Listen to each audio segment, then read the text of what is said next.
Assalamualaikum warahmatullahi wabarakatuh. Alhamdulillahirabbil alamin wassalatu wassalamu ala asyrafil anbiya'i wal mursalin wa ala alihi wa sahbihi ajma'in.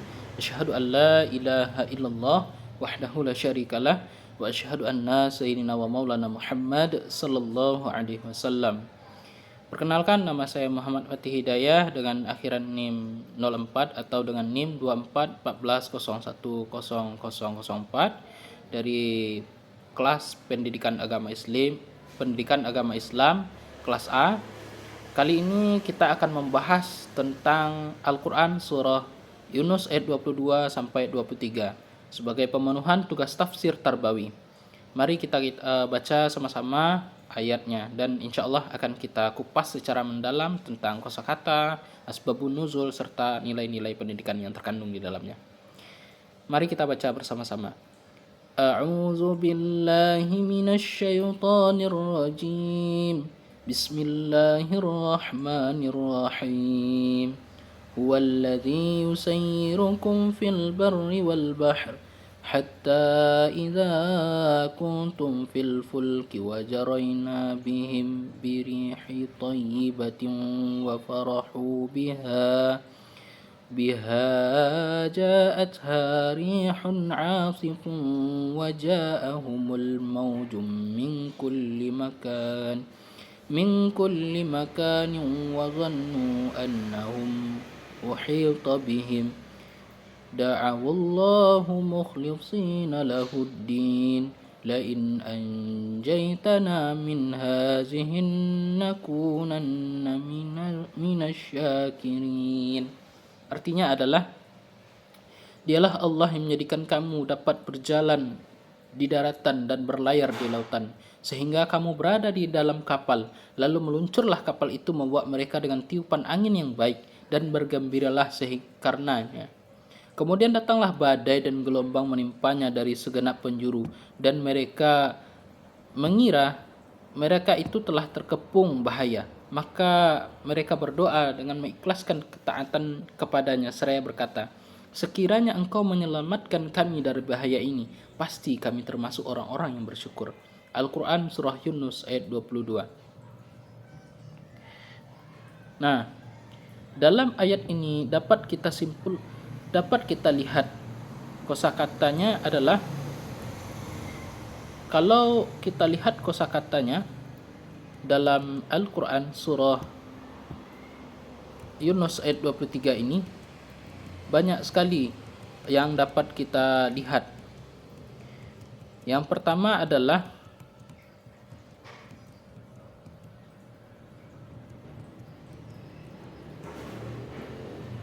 Al-Bar, artinya wilayah atau daratan kering. Yang kedua Al-Bahr, artinya lautan atau perairan yang sangat-sangat luas.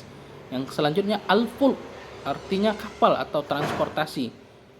Al-Mawjud, gelombang yang sangat besar atau gelombang laut yang sangat-sangat besar.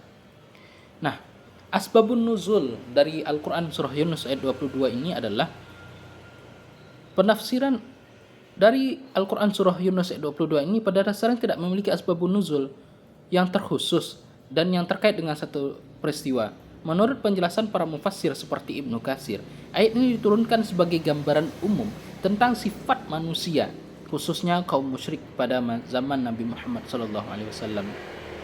Allah menjelaskan bagaimana manusia seringkali lalai dan merasa aman ketika berada dalam keadaan yang nyaman dan di zona amannya, seperti saat berlayar dengan angin yang tenang. Namun ketika datang bahaya besar seperti badai dan gelombang yang mengancam, mereka segera kembali kepada Allah dengan penuh keikhlasan dan harapan agar diselamatkan. Oleh karena itu, ayat ini merupakan teguran dan pelajaran umum agar manusia senantiasa ikhlas dan konsisten dalam beriman. Penafsiran dari ayat ini adalah,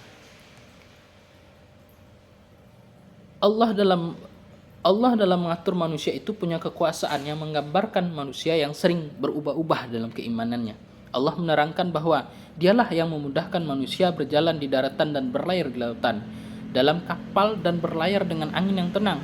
Mereka merasa senang dan aman dan lupa dengan Allah Subhanahu wa taala. Namun ketika datang angin badai dan gelombang besar dari segala penjuru atau dari segala arah, hingga mereka tidak aman lagi untuk berjalan, mereka akan mengadu kepada Allah. mereka kembali kepada Allah dan berjanji akan menjadi hamba yang bersyukur jika diselamatkan. Tetapi ayat ini juga mempunyai sindiran keras bahwa setelah Allah menolong manusia, manusia akan lupa dengan Allah Subhanahu wa taala.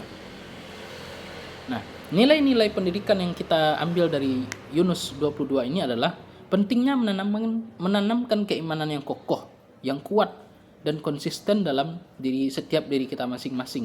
Ayat ini mengajarkan bahwa manusia selalu mengingat Allah dalam setiap keadaan, baik dalam keadaan susah, dalam keadaan senang, sedih, dan bahagia. Kita lihat dalam Al-Quran surah Yunus ayat 23, yang dimana ayatnya adalah Bismillahirrahmanirrahim. Falamma anja'ahum idahum yabghuna fil ardi bighairil haqq ya ayyuhan nasu innama ba'yakum ala anfusikum mata'al hayatid dunya Ithmu ilaina marji'ukum fa'unabbi'ukum bima kuntum ta'malun. Artinya adalah, namun ketika Allah menyelamatkan mereka, seketika itu mereka berbuat kezaliman di muka bumi tanpa alasan yang benar. Wahai manusia, sesungguhnya bahaya atau kezaliman itu akan menimpa dirimu sendiri. Itu hanya kenikmatan hidup duniawi saja. Kemudian kembalilah kepada kami, lalu akan kami kabarkan kepadamu apa yang selama ini kamu kerjakan. Nah, dalam Yunus ayat 23 ada beberapa kosakata yang cukup sulit kita pahami. Yang pertama, yaghbun artinya melampaui batas, fil ard artinya bumi, bighairil haqq itu secara zalim, baghyukum kezaliman, ala anfusikum atas diri kalian. Nah, asbabun nuzul dari Quran surah Yunus 23 ini adalah tidak terkait dengan peristiwa khusus, sama seperti yang sebelumnya. Menurut tafsir ulama seperti Ibnu Katsir, ayat ini merupakan lanjutan dari ayat sebelumnya yang menggambarkan sifat umum manusia. Ketika dalam bahaya, mereka berdoa kepada Allah, ikhlas kepada Allah, berserah diri kepada Allah. Tetapi ketika bahaya itu telah reda, maka mereka itu akan hilang kesadaran dan lupa kembali dengan Allah Subhanahu wa taala. Ayat ini menjelaskan kelanjutan dari sifat manusia yang sering lupa diri setelah mendapatkan pertolongan dari Allah Subhanahu wa taala. Allah kemudian menegaskan bahwa kezaliman tersebut pada hakikatnya akan kembali merugikan diri mereka sendiri, bukan Allah ataupun orang lain secara mutlak. Nah, ada beberapa nilai-nilai pendidikan yang harusnya kita terapkan, kita tanamkan dalam diri kita. Yang pertama, nilai syukur. Nilai syukur itu tidak melupakan Allah setelah mendapatkan nikmat. Yang kedua, nilai tauhid. Nilai tauhid ini tidak hanya kita bergantung kepada Allah dalam bentuk apapun. Hanya Allah lah tempat kita meminta. Nilai akhlaknya adalah larangan berbuat zalim melampaui batas. Nilai akhlak, nilai tanggung jawab, setiap perbuatan akan dipertanggungjawabkan. Nilai kesadaran diri, kezaliman akan merugikan diri sendiri. Dan nilai zuhud, ketidakberdayaan oleh kenikmatan dunia sementara. Mungkin itu saja yang dapat saya sampaikan. Terlebih dan terkurang mohon maaf. Assalamualaikum warahmatullahi wabarakatuh.